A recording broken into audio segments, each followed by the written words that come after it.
Assalamualaikum warahmatullahi wabarakatuh. Waalaikumsalam. Alhamdulillahirabbil alamin. Allahumma shalli wa sallim wa barik ala sayyidina Muhammad wa ala alihi wa ashabihi ajmain. Sahabat-sahabatku sekalian, segala puji bagi Allah yang Maha mendengar, yang Maha menyaksikan, yang mengatur pertemuan ini terjadi. Mudah-mudahan pertemuan ini membawa manfaat yang besar. Tidak hanya bagi urusan dunia, tapi jadi bekal akhirat. Alhamdulillah, bincang-bincang kali ini kita bersama Mas Baim Wong, atau Mas atau apa panggilannya sih? Apa aja, apa aja. Sebenarnya namanya juga bukan Baim Wong, sebenarnya nama aslinya itu Muhammad Ibrahim. Baim itu dari Ibrahim, Wongnya dari nama papa. Oh iya, bapaknya Pak Wong ya. Jadi komplit Baim Wong, Masya Allah. Amin. Mau bacakan ini sebuah tulisan yang menarik. Jadi ketika Baim Wong dan Paula ini mendapat penghargaan, tertulis di sini, Masya Allah, Tabarakallah. Dulu pas saya nembus 1 juta subscriber, senangnya minta ampun karena Allah memberikan saya kesempatan untuk mendapat rezeki di tempat yang berbeda. Pernah menjadi 100 YouTuber terbaik, saya sudah bingung. Bersyukurnya harus seperti apa. Di saat itu juga saya benar-benar berpikir, Allah itu maha baik, tulis Baim. Sekarang saya ada di posisi ini, nggak tahu kenapa saya malah takut. Bosku, tolong tegur saya kalau memang saya berubah, tolong marahi saya kalau memang saya melakukan kesalahan. Tolong jangan ragu-ragu untuk mengingatkan saya. Nah ini, betul tulisan itu? Kenapa nulis begini? Itu emang kalau saya kan dulu itu pernah ya di posisi yang saya bilang mungkin bisa dibilang saya itu lagi diminati banyak orang yang dulu ya, dan waktu itu saya hilang kendali lah, tiba-tiba orang-orang membutuhkan saya, semuanya tiba-tiba kita agak ngedongak, agak sombong gitu. Dan akhirnya saya, alhamdulillah pelajaran itu memang selalu buat saya itu, saya tidak pernah mau dibilang itu saya itu orang baik, orang ikhlas, orang yang suka bantu orang. Saya itu paling menjauhkan dari kayak gitu karena buat saya itu bahaya ya. Saya cuma mau jadi diri saya sendiri, dan kembali waktu dulu tuh kayak saya seperti itu, dan akhirnya saya kelihatan berubah sama teman-teman dekat saya. Nah, untungnya pelajaran itu sekarang sudah menjadi istilahnya benar-benar sesuatu yang tidak mau saya terulang lagi. Dan alhamdulillah sekarang tiba-tiba YouTube saya itu benar-benar digemarin orang-orang suka, dan tiba-tiba saya bisa di peringkat itu, malah saya jadi takut. Saya takut malah istilahnya, karena buat saya cobaan bukan hanya musibah ya, tapi cobaan itu ketika kita dikasih pujian, kita benar-benar dikasih rezeki yang banyak atau enggak apa, itu malah ujian yang terberat buat saya. Nah, takutnya itu saya malah jadi hilang kendali lagi, karena saya sempat ditinggalin istilahnya sama agama ya, ketika saya ngelakuin suatu hal yang saya bilang bisa dibilang dosa besar. Tiba-tiba yang tadinya kita kalau lewat sholat tuh kayak yang bisikin sholat gitu, tapi ketika kita ngelakuin kesalahan yang besar, dosa besar, bisikan itu udah nggak ada, kayak kita ngelakuinnya biasa, kayak kita ninggalin sholat, ninggalin apa, kayak nggak ada rasa dosa sama sekali. Nah, saya takut di posisi itu lagi, makanya saya tuh mau diingatin supaya nggak kembali ke situ sih. Baik, makasih ya. Ini para pemirsa, lupa tadi mengucapkan terima kasih berkenan bergabung, meluangkan waktu untuk obrolan yang ringan-ringan saja ini. Benar ya. Udah pernah kenal sama Agim belum? Dari dulu, dari waktu saya SMP, pokoknya dengerinnya Agim terus. Mama juga suka banget. Mama saya udah almarhum, pasti seneng banget. Saya seneng banget, makanya tadi tuh kayak, aduh, saya bilang, terus saya dari, ya Allah, saya tuh lupa abis itu. Makanya tadi tuh awal tuh bener-bener ngerasa, ya Allah, tapi ya semuanya balik lagi pelajaran, tapi nggak apa-apa saya mah. Ya, ini sudah diatur Allah, pertemuan ini harus terjadi ya, pasti ada hikmahnya. Iya. Juga jadi lihat-lihat seperti apa YouTube Baim Wong itu ya. Sekarang sudah 13,8 juta sama dengan medsos A digabung-gabung semua segitu juga tuh. Tapi ini satu Waduh. YouTube saja, waduh hebat nih. Tapi seperti yang dikatakan bahwa makin populer itu ujiannya makin besar. Iya, Dosa kecil bagi orang yang tidak populer kecil saja, tapi dosa kecil yang dilakukan oleh orang populer bisa jadi dosa yang sangat besar karena benar. akan menginspirasi orang untuk meniru kesalahan yang sama. Jadi memang tertariknya itu dengan tulisan tadi, pertama nyebut nama Allah ya, yang kedua sadar bahwa ini itu adalah ujian, dan ujian yang lebih berat itu sebetulnya bukan dicaci, kalau dicaci enteng, dipuji. Bahayanya orang dipuji itu kecenderungannya jadi lupa diri, dan orang lupa diri itu pasti dekat dengan munafik ya, hanya ngebagus casing tapi isinya biasanya kelewat untuk diperbaiki. Makanya senang kalau menyadari seperti ini tuh satu karunia yang besar ya. Kalau diberi populer saja banyak penjahat populer juga ya kan, banyak ahli maksiat populer. Tapi kalau diberi populer dan diberikan kesadaran populer ini amanah, itu bagus. Dan senang itu. Tanya Kiano dulu, Kiano, gimana?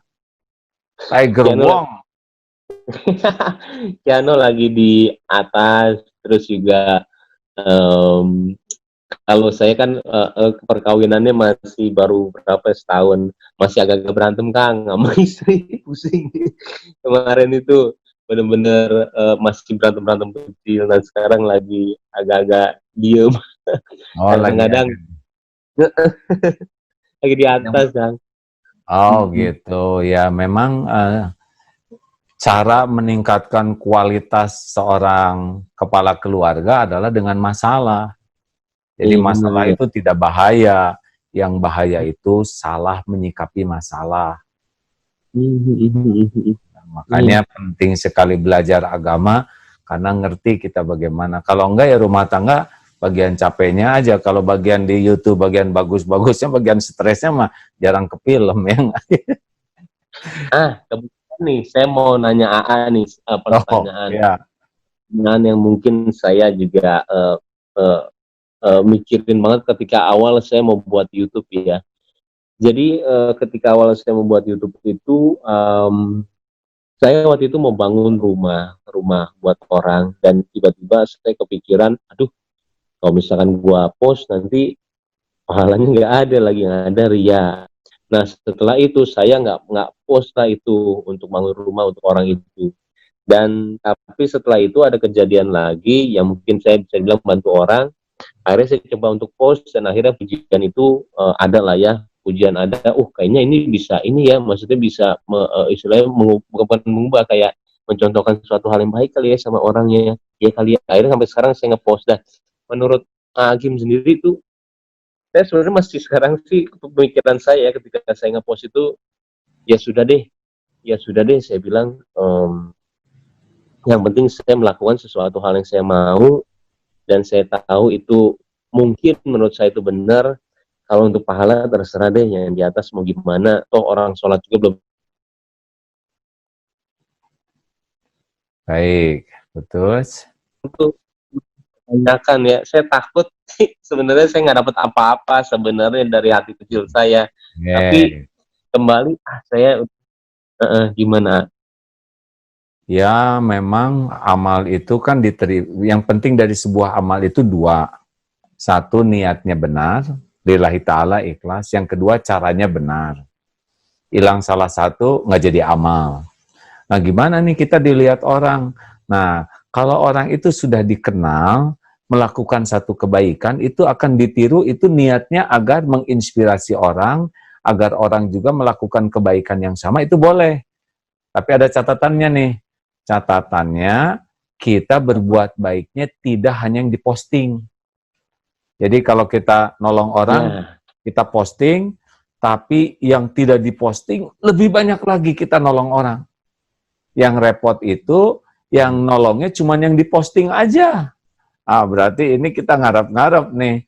Orang lain suka, muji. Nah, kemudian kalau kita baca komen, dan kita baca pujian tuh senang, nagih gitu. Padahal itu kan tidak penting pujian itu. Yang penting kan kita lebih banyak beramal, ya kan? Nah, giliran ada yang komen negatif, sakit hati. Nah, berarti memang kita nyari pujian.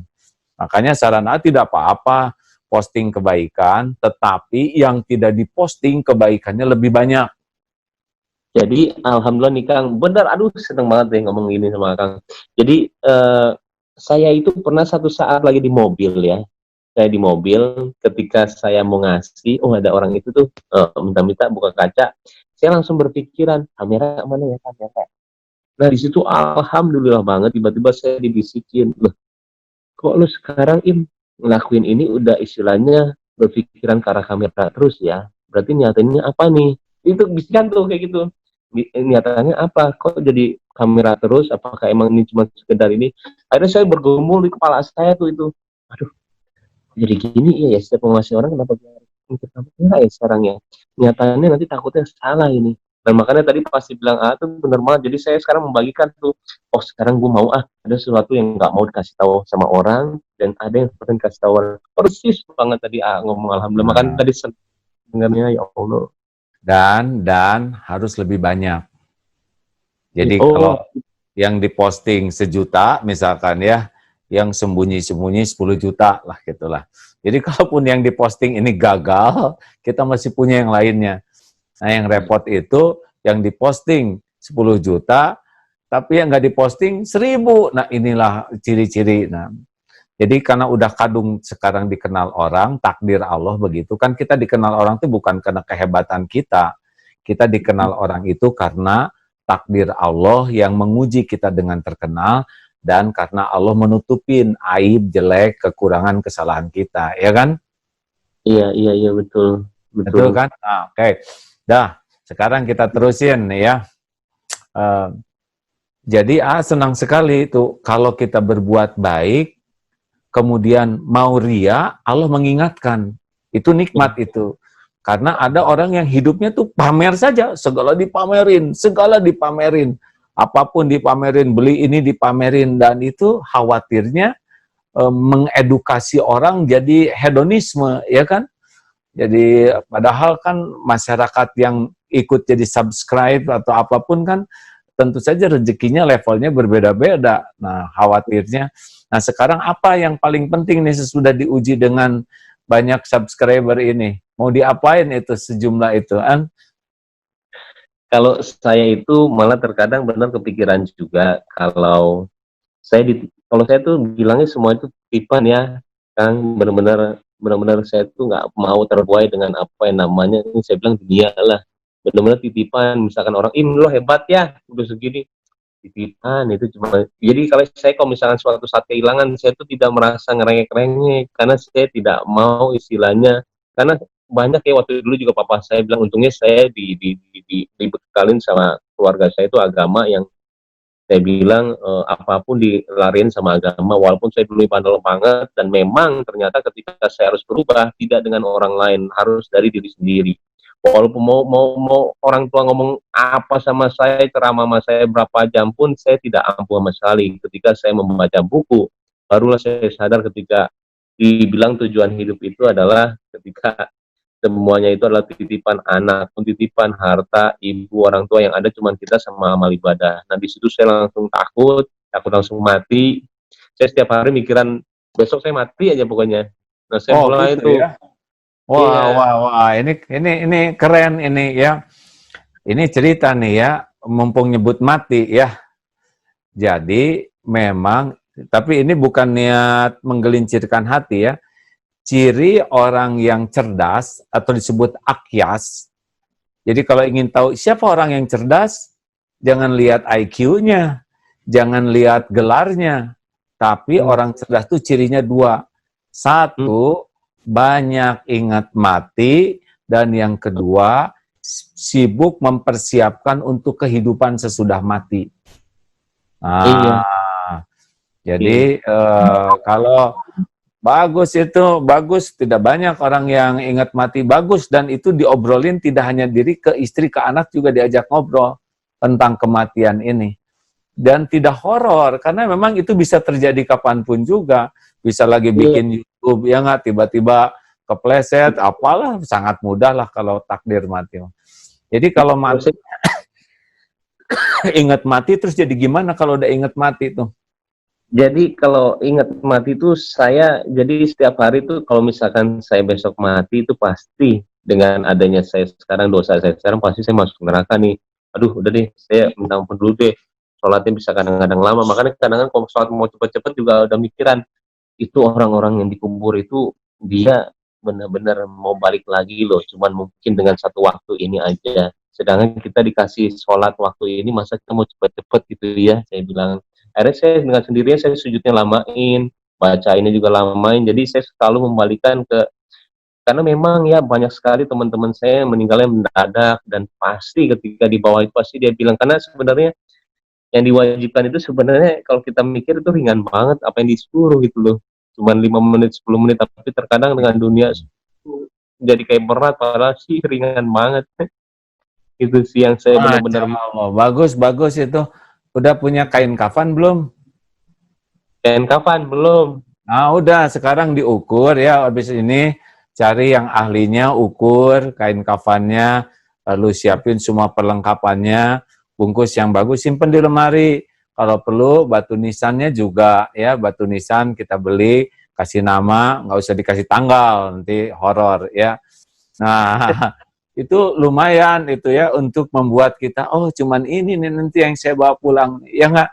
Lihat batu nisan, oh, ini nanti kuburan saya tuh ini ya, cuman segini-gininya. Nah itu pemunah kecintaan kepada dunia. Walaupun dunia dikasih sehebat apapun, dah Allah yang ngebagiin ya. Dan Allah ngasih dunia ke kita tuh bukan karena kita pintar, kita enggak, karena Allah mau saja kasih ya. Kalau Allah mau bikin terkenal seseorang, bikin. Ada yang pengen terkenal abis-abisan, tapi nggak ada takdirnya, nggak jadi. Ada yang nggak sengaja, tiba-tiba terkenal saja ya. Dan kalau Allah mau ngambil popularitas, ambil. Nah, tapi senang sekali obrolan ini bahwa memang popularitas itu adalah ujian, dan ujian yang lebih berat. Dan ingat mati itu adalah nasihat yang paling top. Terus gimana dong? Persiapannya apa kalau memang ini hari-hari terakhir nih? Aduh. Loh, sama kan ada kemungkinan kita juga mati juga bisa jadi hari ini hari terakhir. Duh, bener, saya tuh kemarin juga pas sudah selesai puasa juga mikirnya, ya Allah, saya bilang, kok cuman gini aja ya, saya bilang seharusnya saya bisa tadarus ini, tiba-tiba bolong-bolong. Saya tuh kadang-kadang selesai puasa pas lebaran itu selalu nyesel. Saya bilang takutnya saya itu nggak dihapusin dosanya yang kemarin, karena menurut saya bulan suci itu benar-benar, kenapa 12 bulan itu Allah cuma bilang 1 bulan suci, pasti ada sesuatunya dari bulan suci itu yang kita harus maksimalin. Tapi ketika saya tahu ketika maksimal kita akan dihapuskan segala dosanya. Nah takutnya saya kalau nggak maksimal tuh nggak dihapusin, dan saya terlalu banyak dosanya sih dari dulu sampai sekarang, makanya takut banget kalau udah bicara soal kematian. Apalagi kalau kita tadi aja saya hampir telat subuh lagi, kayak pikiran takut, bener, semua itu kayak ketakutan semuanya yang ada, bener kalau saya ya. Jadi baguslah, sepanjang takut mati itu menjadi produktif tobat, menjadi produktif taat, menjadi produktif memberi manfaat, nah itu bagus. Tetapi kalau takut mati membuat kita kontraproduktif, sikapnya berarti salah. Jadi takut mati itu membuat kita menyiapkan diri dengan baik.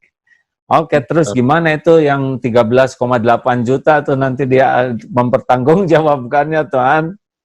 Ayo. Ini loh, mungkin juga ini pelajaran buat orang-orang yang nonton di news juga kali ya. Saya itu terkadang kepikiran, terkadang saya dengan sebanyak itu subscriber sama follower, kita tuh sebenarnya bisa ngelakuin apa aja ya, maksudnya saya ya, dengan membuat isu, membuat heboh, tapi ketika kita tahu nilai agamanya, sebenarnya itu paling berat sih. Gimana caranya kita dengan semua banyak itu, kita bisa memperlihatkan atau mencontohkan suatu hal yang saya bilang, kita karena bisa membuat berita, itu paling bahaya sebenarnya. Kita bisa membuat berita dari orang yang tidak terkenal menjadi terkenal. Dan itu terkadang kalau disalahgunain sama orang itu malah jadi suatu hal powerful buat dia. Gue power nih, gue bisa ngelakuin apa aja. Tapi sebenarnya kalau saya tuh takut.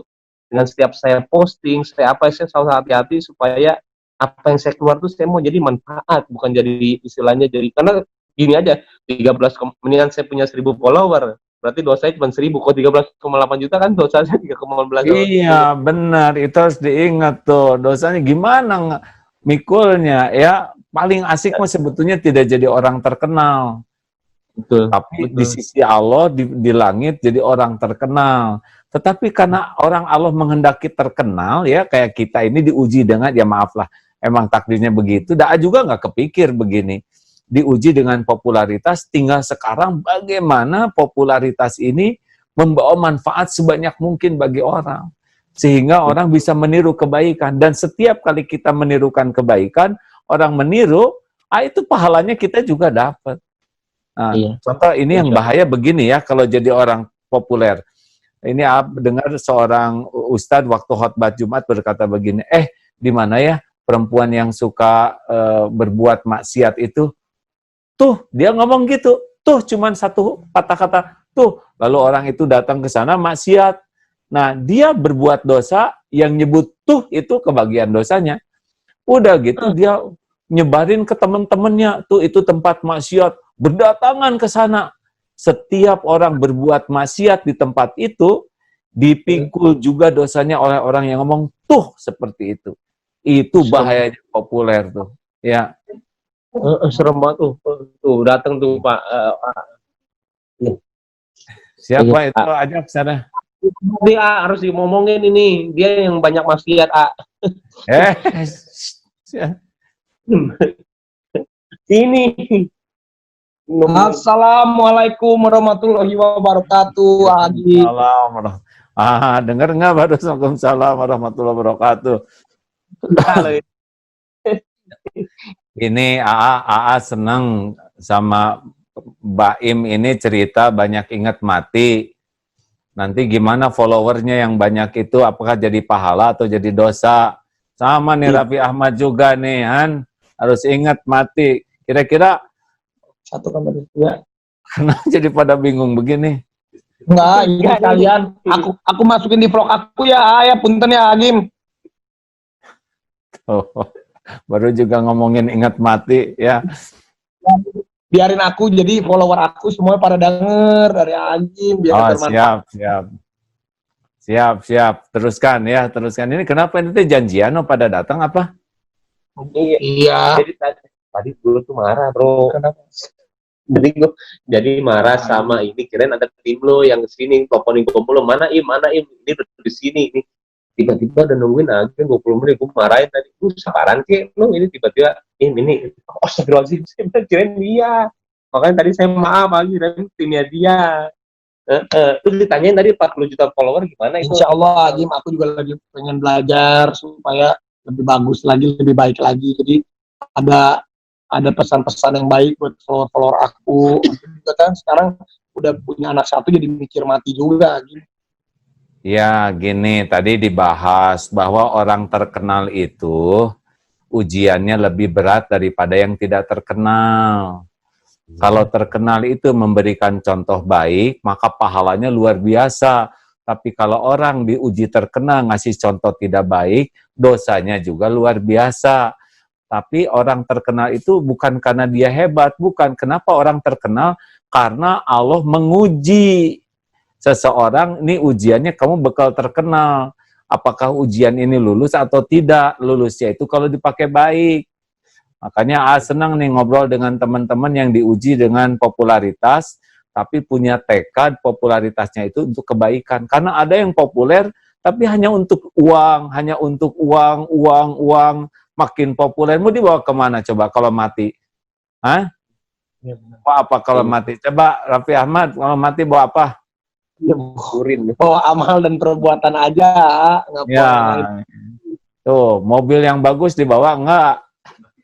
Udah ditarik leasing nanti. Ya, sok atuh gimana, ada yang mau ditanyakan? Ya harusnya yang bagian nanya, sekarang jadi ditanya begini. Avatar sini. Apa ini nih? Ini anak aku Agim. Sekarang kalau aku namanya? Nih, memang Agim, aku juga dulu waktu SD aku rajin ngaji, SMP rajin ngaji. Nah sekarang kan memang jadi berkurang gitu ilmu agama aku. Gimana ya cara supaya nggak malu gitu sama anak? Saya tuh kadang suka malu sama anak. Kadang kalau nggak sholat yang ngingetin anak, ih papa juga nggak sholat gitu. Iya, itu teh pertolongan dari Allah lewat anak. Karena nggak bisa dinasehatin oleh orang gede, maka dibikin aja malu dinasehatin anak. Coba aslinya ya, aslinya nih. Jadi orang yang dikenal banyak orang tuh hati jadi tenang, sejuk, tentram, atau sering tidak tentram? Jawab, siapa yang mau jawab? Coba Jujur. jujur. Gini, aku waktu dulu sih nggak tentram, tapi semenjak ada istri sama anak tuh pelan-pelan tuh jadi kadang kita bawa mengerti gitu. Kayak tadi kan ada anak yang ngingetin sholat, itu bener tamparan buat saya. Terus sama istri juga terkadang kan, memang kalau di ajaran agama kita kan pasti kalau istri kekurangannya itu kan kesalahannya dari suami sebagai nakoda. Anak pun begitu. Jadi saya tuh lama-lama, aduh berarti ini kalau istri sama anak saya memang begini, sayangnya kali ya yang kurang bagaimana ya gitu. Agim, saya jadi udah banyak berubah sebenarnya. Ini teh dempet-dempet gini PSBB. Aduh, pelanggan. Pelanggan. Sama dia Udah tes apa namanya itu rapid test. Udah rapid test. udah di swab. Udah di swab, dua-duanya positif, negatif. Ini A juga, negatif. A juga udah di swab, yang dicolok ke hidung dan alhamdulillah. Udah. Baik. Jadi gini ya, dengerin ini teh mau denger nggak? Agim. Ngaco emang. Harus punya kejujuran ke hati. Apakah hati ini lebih banyak tenangnya, lebih banyak galaunya? Nah, kalau galau itu merupakan alarm dari Allah bahwa kita tuh jarang ingat ke Allahnya. Kan orang itu, hati itu yang termahal. Kalau hati sudah tidak ada tenang, nggak ada apa-apanya. Mau rumah megah, mobil mewah, penampilan indah, tetap saja kalau hati galau sudah nggak ada rasa apa-apa dari dunia berikut isinya, benar? Nah, hati ini jalurnya tenang tuh bukan dari populer, bukan dari harta, bukan dari jabatan. Hati itu tenang tuh cuma satu jalurnya. Ala bidzikrillah tatmainnul qulub. Camkan hatimu hanya akan tentram kalau kamu ingat Allah. Jadi kalau kita lupa ke Allah mah udah aja capek terus ngejar-ngejar dunia yang kalau didapat juga nggak bikin tenang. Kecuali mencari dunia, mencarinya dengan jalan yang benar, dan kalau udah dapat dimanfaatkan dengan benar, itu bahagia tuh. Tapi kalau nyarinya nggak benar, udah gitu udah dapat dipakai yang nggak benar, nggak ada cerita bahagia. Gitu ilmunya. Nah rahasianya tahu kenapa? Kurang ilmu. HP aja kalau nggak dicas nih lowbat jadi masalah. Pertanyaannya tiap hari nambah nggak ilmu agama? Jadi kalau enggak mah susah. Kalau dunia mah ya gini aja kayak minum air laut nggak ada habisnya. Dan nggak ada puasnya, benar? Bener. Tadi kan kalau dibilang tuh mempunyai sesuatu tuh harus dipikirin nilai agama. Nah, saya mau nanya nih, sampai sekarang agak bingung nih. KPR sama leasing tuh sebenarnya salah nggak sih? Apa? KPR, leasing gitu. Saya tuh waktu kemarin juga nanya agak bingung sama orang tua saya. Sebenarnya, sedangkan orang tua saya juga sebenarnya KPR juga gitu loh. Kata dia tergantung dengan pemikiran kita sih. Makanya ada orang yang bersalah banget apa yang namanya tuh riba ya. Gitu. Makanya kadang-kadang saya masih sekarang tuh, sedangkan kita sebenarnya butuh juga KPR sama leasing. Mempermudah. Gini aja, cari KPR yang syariah. Iya, saya pakai syariah. Kalau saya, iya. Aku pakai syariah. Kan banyak bang, kalau aku mulai dulu syariah. Jadi konsultasi begini. Ini tak kira. Ini emang, Ya, tapi nggak apa-apalah. Ini nggak apa-apa. Ini duduk deketan gitu udah sama-sama aman ini. ya udah, aku. Ya, belakang. Ya, nah gitulah. Ya, baik. Sekarang ini ingin memastikan ini teh. Kan sekarang adik-adik ini diuji dengan popularitas, ya. Pasti ini di akhirat kan nanti dituntut tanggung jawabnya. Apa sekarang yang terpikir nih? Mau diapain popularitas ini? Mau diapain itu subscriber dan follower sebanyak itu? Kan tadi saya udah jawab ya, sekarang Raffi ya, Ayah. Ya, Raffi. Kalau saya lagi, insya Allah pelan-pelan. Saya juga sekarang nih maunya ngasih sesuatu yang cerminan. Kalau saya kan memang kan family ini keluarga, jadi Instagram saya, sosial media saya kan bergabung sama istri sama anak. Saya mencoba untuk mencerminkan memang ke arah keluarga yang baik, kasih bukannya sesuatu yang memang gimana-gimana, tapi lebih ke harmonis, gimana ke istri, gimana ke anak, gimana perkembangan anak, gimana perkembangan istri, keluarga gitu. Tapi memang ilmu agamanya masih belum saya banyak gitu di sosial media. Saya pelan-pelan juga nanti mau ke arah situ. Bener juga kata Agim, follower banyak kalau memang malah menjadi bukan manfaatnya, menjadi dosa juga buat kita. Itu juga kadang saya takut, Agim. Iya, itu harus ketakutan. Ya, kalau takut itu takut yang benar. Bukan takut kekurangan follower, tapi takut tidak bisa mempertanggungjawab. Kan saya lihat dari depan ini dua-duanya bakal meninggal nih ya, jelas ya. Dan nggak tahu lagi kapan meninggalnya, ya kan? Kayaknya ini dulu. Jadi ingat meninggal tuh bagus ya. Alhamdulillah kalau gitu. Kalau gitu memberikan saran. Ayo luangkan waktu untuk belajar agama. Jadi kita bisa, dan belajar agama itu yang paling penting diawali dengan belajar mengenal Allah. Karena kalau kita nggak kenal Allah, pasti yang kita tuhankan itu selain Allah. Menuhankan harta, menuhankan popularitas, menuhankan apalah gitu dunia, dan itu tidak pernah bahagia. Demi Allah tidak akan pernah bahagia. Nah, makanya senang sekali nih takdir ini sebetulnya nggak masuk skenario ada Raffi ke sini, ya nggak? Enggak. Udah takdir Allah ini harus ketemu di sini, ya kan? Kan tidak ada yang kebetulan, tidak ada yang sia-sia. Ya, Sob. Ada lagi yang mau ditanyakan? Mau main boleh nggak ke tempat AA? Mau silaturahmi beneran?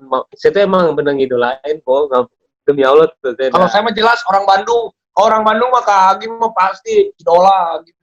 Mau ke rumah, bukan ke rumah ya, ke pesantren ya. Mau banget saya itu. Ya, nanti sesudah selesai PSBB ini ya. Sekarang mah semua orang pada dicurigai. Aja mau ketemu anak susah karena anak-anak juga mungkin ya menjaga bapaknya. Kan ama udah senior, udah risti nih.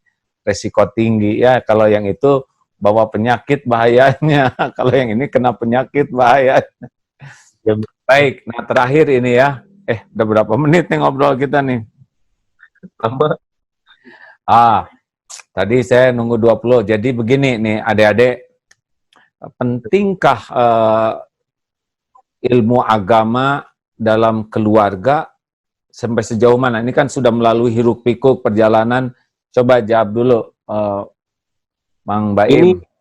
Ini seru sih. Ini sebenarnya juga mau saya tanyain juga. Jadi Kak, kalau saya tuh belajar agama, saya jujur aja saya banyak belajar dari Bude ya. Jadi waktu dia lagi naik-naiknya tuh saya selalu jadi nomor 2, nomor 3, nomor 4. Saya selalu lihat ini orang apa yang lakuin dia yang saya nggak kerjain ya.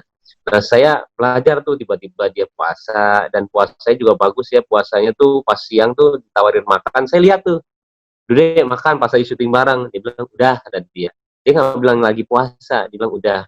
Tiba-tiba maghrib pas buka dia makan, saya nanya sama dia, itu puasa ya? Iya.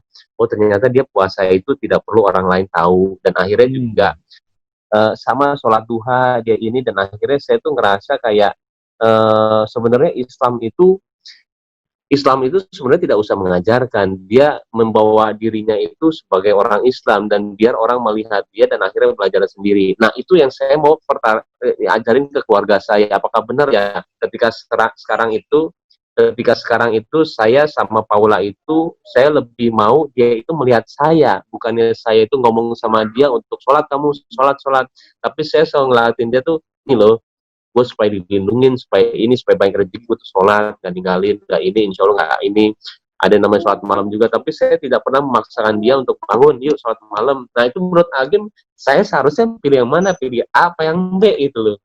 Gini ya, kalau mau mendakwahi orang, syarat yang pertama mendakwahi diri sendiri. Karena perbedaan antara perkataan, perbuatan, dan hati, Kita ngomong bagus, tapi kelakuan nggak bagus, hati nggak bagus, itu mentah tuh jadinya. Tetapi kalau kita sudah klik, perkataan, hati, sikap itu bareng, itu menjadi powerful. Orang yang melihat, mendengar kita tuh jadi bulat hatinya merasakannya. Nah, jadi membanyak memberi nasihat yang baik, tapi kalau hatinya nggak pakai kasih sayang baik, itu kerasa juga. Oh, ini cuma ngomong nih. Sabar kamu, sabar. Nah, innallaha ma'as sabirin. Memang dalil keluar, Allah mencintai orang sabar, tapi ngomongnya sambil tidak sabar. Tapi itu tidak cukup. Memberi contoh itu sudah sangat bagus, tapi harus ada ilmunya juga, ya. Jangan sampai kita memberi contohnya ngarang karena keterbatasan ilmu. Ini kan kepala keluarga, ya. Ini saya ingin ngasih contoh yang baik nih buat masyarakat, tapi kita tidak belajar, jadi kita tidak tahu standar yang paling bagus bagaimana sebagai lelaki kepala keluarga. Makanya wajib itu adalah belajar. Kalau kita belajar, kita jadi tahu, oh standarnya gini. Nah, kita berusaha memperbaiki standar, nanti dilihat itu oleh istri dan anak-anak. Kekuatan teladan itu lebih kuat daripada kekuatan omongan. Ya.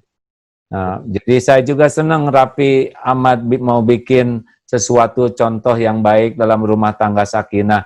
Ya, cuman ya itu nggak bisa ngarang, ya. Harus ada rujukan yang betul. Kalau enggak, nanti kita menganggap ini sakinah, tapi enggak asli, ditiru orang malah nanti repot, ya. Tapi senang sekali itu kalau punya kesadaran bagaimana mengajari orang lain dengan bukti, apalagi kepada orang-orang yang pengetahuan agamanya dikit. Itu kan perlu lihat dulu bukti dan merasakan. Iya, betul lah, betul. Oke, terus ini jadi berbalik gini. Tadinya giliran Ayang nanya, sekarang jadi giliran Ayang ditanya terus. Tapi namanya juga bincang-bincang, ya. Nah, baguslah kalau gitu. Atau mungkin ini ada teman-teman yang kompakan gitu. Kita belajar tauhid sama-sama. Ada nggak nih? Sih tertariknya ilmu tauhid dan ilmu hati. Ada, banyak. Yang mau belajar juga banyak. Kita juga ada, ini musyawarah ya. Musyawarah tuh banyak. Ini dia benar-benar ada Ustaz Adi Hidayat. Semuanya lah. Semuanya di situ. Kadang-kadang kita kesana juga. Mau, tadi nggak pernah sama Ali. Nggak pernah sama sekali. Makanya senang banget saya tuh ngobrol berdua, bertiga. Sekarang senang banget. Ya, mudah-mudahan ini manfaatnya buat kita dan juga buat yang menyimak. Oke, sekarang pertanyaan selanjutnya nih. Halo? Nggak apa-apa, pertanyaan selanjutnya nih. Bagaimana caranya, kita lihat kan negeri kita kayak gini nih ya. Nah, teman-teman yang sudah ditaklirkan terkenal ini, kalau AA lihat ada satu program penolak bala yang sangat hebat. Sekarang kan yang didengung-dengungkan protokol kesehatan, betul tidak? Padahal ada satu protokol luar biasa yang bisa mencegah bala bencana dan membuat bencana ini bisa hilang, yaitu protokol kedermawanan. Nah, jadi ini kelihatannya ini para siapalah, apa sih, YouTuber, Telegrammer atau apa tuh, Twitter dan Instagramer ya, yang oleh Allah diuji dengan punya kepopularitasan ini, punya kekompakan agar kita ini mengajak kita, keluarga dan juga masyarakat menjadi yang dermawan. Karena kedermawanan inilah yang paling hebat untuk menolak bala dan bencana. Setuju? Setuju banget saya. Nah, kita pikirkan gimana coba, apa yang kepikir dengan ide itu? Protokol kedermawanan. Nanti kita buat. Ya, kita buat. Pokoknya pas bangun tidur, yang kepikir, saya harus sedekah nih. Saya tidak tahu apa akan terjadi hari ini. Musibah atau nikmat. Saya sedekah nih. Ya. Kemudian, pas lagi sedih, aduh hati saya galau. Oh, sedekah nih.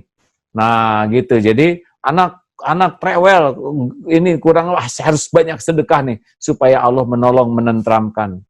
Kemudian badan sakit, saya harus sedekah nih, supaya Allah yang maha baik menolong kesembuhan bagi saya.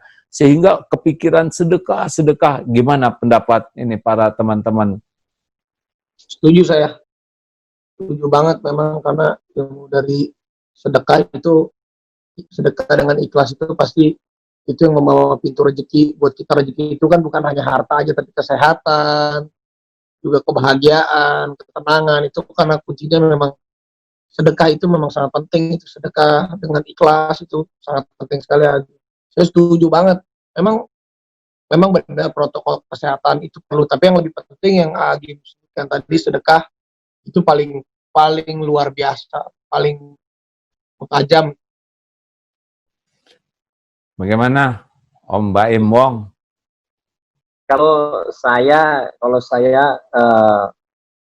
yang tadi saya bilang ini, saya takut tuh dibilang dermawan, bantu orang atau enggak menolong, itu saya selalu menjauhkan, dan saya takut tadi bilang seperti itu. Malah saya mau nanya sama Agim, apakah benar dengan sedekah itu kita bisa menenangkan semuanya seperti yang tadi Agim bilang. Kalau misalkan lagi ini saya sih sebenarnya nggak tahu ya, yang saya lakuin saya cuman mau ngelakuin aja, tidak pernah berpikiran. Cuman memang benar, terkadang ketika saya ngelakuinnya, masalah tuh terkadang hilang, nggak ada, tenang, pulang ini. Tapi yang saya takut tuh ketika orang sudah bilang saya itu dermawan lah, suka bantuin orang, itu sih yang saya paling takut, yang malah jadi takutnya gue orang dermawan gitu loh. Bukan ngomong seperti itu, maunya tuh seperti memang saya ngelakuin suatu hal yang menurut saya benar, mudah-mudahan saya dapat pahala yang kecil dari situ. Itu aja sih saya. Nah, orang mau ngomong dermawan, mau ngomong pelit, mau ngomong, itu urusan mereka, ya nggak usah masuk ke pikiran kita. Kita juga nggak usah takut disebut dermawan oleh orang, ya. Yang penting mah kita jadi dermawan betulan, ya. Jangan juga kata, wah saya takut sebut dermawan, jadi kita jadi susah, nggak berbuat. Jangan, nggak apa-apa. Orang ngomong apapun itu Allah yang menggerakkan, menguji keikhlasan kita. Kalau aduh Pak Baim, makasih ya ini derma, alhamdulillah semuanya juga Allah yang ngatur, saya cuma jadi jalan, dah beres ya. Lebih baik fokus kita adalah memperbanyak lagi. Yang kita tampakkan boleh dilihatkan di YouTube, boleh. Tapi yang tidak kelihatan ini kita rencanakan yang diam-diam gitu, yang benar-benar nggak diketahui siapapun. Nah, silent dermawan ini kita tingkatkan selain yang kita tunjukkan untuk ngajak orang lain menjadi dermawan, gitu kan?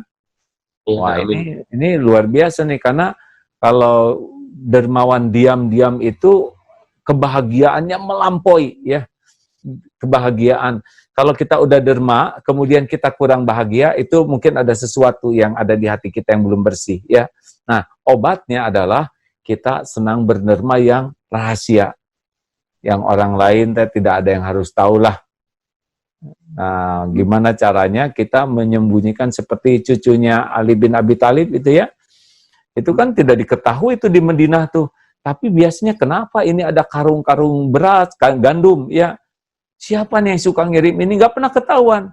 Baru ketahuan itu sesudah cucunya Ali bin Abi Thalib ini meninggal. Tidak ada lagi yang, oh nggak ada karung-karung ini, biasa ada.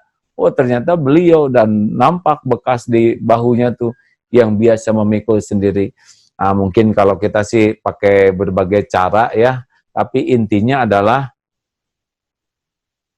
manfaatkan popularitas untuk mengajak orang lain jadi dermawan, bersamaan dengan itu kita pun punya kebiasaan kedermawanan silent.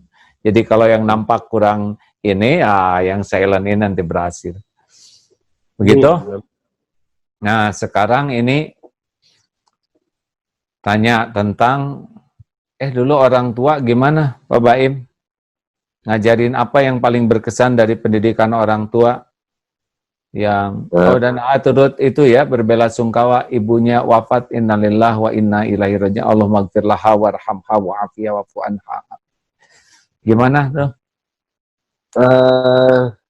Banyak ya sebenarnya, nggak bisa diceritain satu-satu. Cuman yang saya ingat itu, kalau orang tua tuh, kalau papa itu dia selalu bilang kalau suami istri itu nggak ada yang cocok, kata dia. Yang bisa dilihat itu kita, kejelekan istri itu yang paling jelek yang mana. Kalau misalnya kita bisa istilahnya bisa menghadapinya, baru kamu kawinin. Kalau enggak mah jangan. Pokoknya semua orang tuh suami sama istri itu tidak ada yang cocok ya, papa mama juga nggak ada yang cocok, Baim, kata dia. Nah kalau mama saya tuh selalu ngajarin saya, setiap saya ngasih uang tuh nggak pernah dibelanjain sama dia, dan dia secara diem-diem selalu ngasih ke orang-orang di Purwakarta, di kampungnya, dan saya baru tahu ketika dia meninggal, dikasih tahu sama orang papa saya, sama juga orang-orang yang di sana, tukang beca segala. Mama itu kalau dikasih uang sama kamu nggak pernah ini, makanya saya nggak pernah ngeliat mama itu pakai tas bagus, baju bagus, nggak pernah sama sekali. Jadi di situ saya belajar ya, mungkin mudah-mudahan ada sedikit bisa nurunin ke saya lah, mudah-mudahan dari sifatnya mama, saya bilang. Itu sih yang saya ingat banget. Wah, mengesankan ini ya.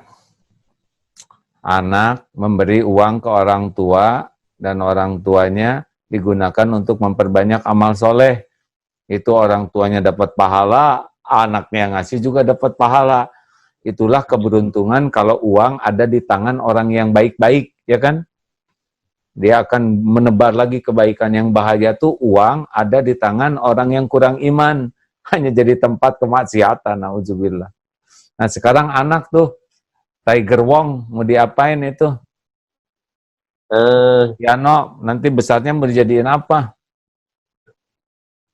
Maunya, insya Allah ya, tapi maunya sih itu penghafal Quran supaya saya beneran. Tapi dengan dunia sekarang, makanya saya lagi nanya sekolah di mana yang ini, sekolah kalau pesantren, bukan pesantren, apa sih namanya itu, kalau pesantren di asrama itu kan ada sekarang yang bagus-bagus tuh ya, Al-Jabar segala tuh, insya Allah bagus ya.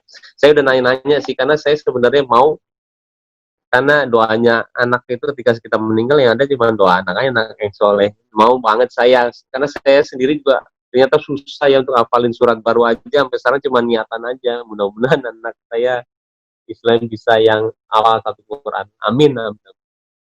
Ya, amin, amin, amin. Mudah-mudahan jadi penghafal Quran ya. Waduh, itu pahalanya ngalir buat orang tuanya. Kalau ini siapa? Raffi, anak punya berapa sekarang? Rafathar mau 5 tahun. Sama Rafathar juga saya kaget. Saya aja ayat kursi nggak hafal-hafal, Rafathar udah hafal. Alhamdulillah. Ketawain. Udah. Aduh. Saya mah jujur, tapi Rafathar jadi kadang suka malu kalau sama anak. Ya anak kita udah pintar, kitanya tuh aduh malah suka bolong-bolong. Malah gitu sama pengen juga jadi penghafal, jadi hafiz Quran. Nih, gini. Nih ya, kan ada pesantren penghafal Quran. Nih ada orang tua nih ya. Aduh, anak saya tuh nggak mau ngapalin Quran, nggak mau, suka ibadahnya juga jelek. Gimana caranya? Anak saya nggak nurut. Gampang. Punya uang, alhamdulillah kalau uang banyak, kasih beasiswa itu anak-anak yang tidak mampu untuk menghafal Quran. Beri dia makanan, sok. Uang mau ngapain, diam di rumah kayak gitu, nggak jelas, di bank hanya catatannya aja. Keluarin, dia beasiswa ini tuh. Sekarang anaknya jadi hafiz Quran. Oh gitu. Iya, jadi banyak anak-anak yang nggak mampu kita sekolahkan, hafal Quran, itu kan barokahnya itu, hadiahnya salah satunya anak dibalikin hatinya oleh Allah. Ini jadi Raffi kemarin waktu sholat di rumah yang jadi imam siapa? Saya mah sholat alhamdulillah mah bagus. Maghrib dibunyikan nggak suaranya? Dibunyikan kalau itu mah alhamdulillah. Oh itu siapa itu? Istri. Tapi kalau kita tuh banyak ingetin saya, ayo sholat ya. Sayanya malah memang lebih rajinan istri saya daripada saya. Tapi kan saya udah ada niat nih ini mau bener. Amin ya Allah. Amin. Biar punya anak lagi, biar dapat kado dari Allah, biar kasih anak lagi. Amin ya rabbal alamin ya Allah. Udah waktunya Raffi. Umur berapa sekarang? Mau 5 Rafathar. Kamu sayanya 3. Kan? 34. 34 ya. Kalau Baim lahir 81 ya? Saya 39. Oh iya, udahlah, udah waktunya sungguh-sungguh ya kan? Diuji dengan dunia seperti ini, kalau jauh dari Allah nggak akan pernah tenang, nggak ada cerita. Dunia ini bisa bikin tenang, tidak bisa ya. Tapi dengan kesadaran seperti ini, sangat senang. Karena memang Karena memang hanya dengan kedekatan dengan Allah lah rumah tangga sakinah itu, insya Allah. Baik, terima kasih ini kawan-kawan, obrolan ini menarik sekali ya. Tapi ada 5 menit lagi nih. Apalagi nih yang mau ditanyakan nih? Mau nanya nih, Nagita mau nanya. Nanya, gimana ya kalau misalnya ini kadang-kadang kan anak tuh ya pasti suka mau-mau enggak gitu ya, namanya disuruh berdoa, disuruh sholat gitu. Tapi kan kadang-kadang ya sebenarnya kan harusnya dari kecil, cuman kalau dipaksain juga takut nanti dia trauma, jadi suka serba salah. Dipaksa salah atau enggak salah atau gimana sebenarnya? Ya, gini ya. Jadi jangan sampai anak jadi trauma kepada sholat, itu benar. Harus dibuat sedemikian rupa sesuatu yang menyenangkan sesuai dengan pemahaman anak, ya. Apalagi anaknya berapa tahun umurnya? 5. 5, masih kecil, masih dunia main-main, ya. Ya, kita buat senang, mungkin dengan hadiah, ya, apa yang membuat dia bisa senang. Karena memang dunianya dunia hadiah, dunia anak-anak, ya. Sambil dikenalkan ke Allah yang paling penting, nah, bahwa kalau ingin apa-apa harus minta ke Allah, baru nanti minta ke bapak, minta ke mama gitu ya, mau ke ibu, ke bapak atau apalah, harus dikenalkan ke Allah dulu. Juga yang dilihat dan didengarnya harus lebih banyak tentang Allah. Jadi jangan sampai anak-anak, kalau anak-anak nggak kenal Allah, maka dia menggantungkannya kepada selain Allah, dan itu yang bikin susah ibadahnya. Kan sholat itu kan harusnya jadi kebutuhan kita. Perlu tenang, sholat. Perlu ampunan, sholat. Perlu ditolong, sholat. Dan memang sholat itu gerbangnya pertolongan Allah. Makanya Masya Allah. Ini makasih banyak nih atas obrolan ini. Saya makasih. Kita yang makasih. Kita ketemu lagi. Udah pernah ke Darut Tauhid belum? Iya, Darut Tauhid. Belum Ya, pernah. ada kuda di sini. Ada kuda, juga banyak berkuda. Biasanya teman-teman musyawarah dulu pernah satu grup ke sini, ke ruangan ini rame-rame, ya. Saya nanti Ya, ke sana izin ya kalau udah selesai COVID. Siap. Terima kasih. Makasih adik-adik, kawan-kawan. Mudah-mudahan obrolan ini disimak oleh pemirsa, membuat semangat untuk selalu menjadi contoh kebaikan, yang ditampakkan bagus, yang sembunyi-sembunyi lebih banyak, ya. Jangan pusingkan penilaian orang, pikirkan saja penilaian Allah. Dan seperti yang tadi dikatakan, banyak ingat mati, dan mati kan tidak dibawa dunia ini, yang dibawa cuman amal. Gunakan popularitas itu untuk jadi amal kebaikan yang banyak, insya Allah akan membahagiakan hati, dan kalaupun kita mati akan jadi bekal di akhirat nanti. Dan jangan lupa bahwa ilmu agamalah yang akan membuat kita kuat iman menghadapi ujian popularitas ini. Dengan ilmu kita akan kenal Allah, dengan ilmu kita kenal siapa diri kita, dengan ilmu agama kita jadi ngerti harus bagaimana hidup ini. Insya Allah takdir populer ini bisa jadi populer juga di akhirat nanti. Amin ya rabbal alamin. Mudah-mudahan keluarganya sakinah, anak-anaknya soleh dan soleha, ditambah keturunannya, dan semoga semuanya menjadi contoh-contoh kebaikan. Amin ya rabbal alamin.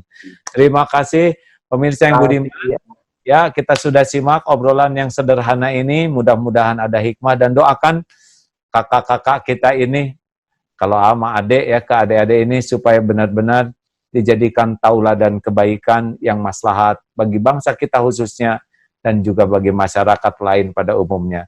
Terima kasih, kita ucapkan alhamdulillah, subhanakallahumma bihamdik, asyhadu alla ilaha illa anta, astaghfiruka wa atubu ilaik. Assalamualaikum warahmatullahi wabarakatuh. Terima kasih.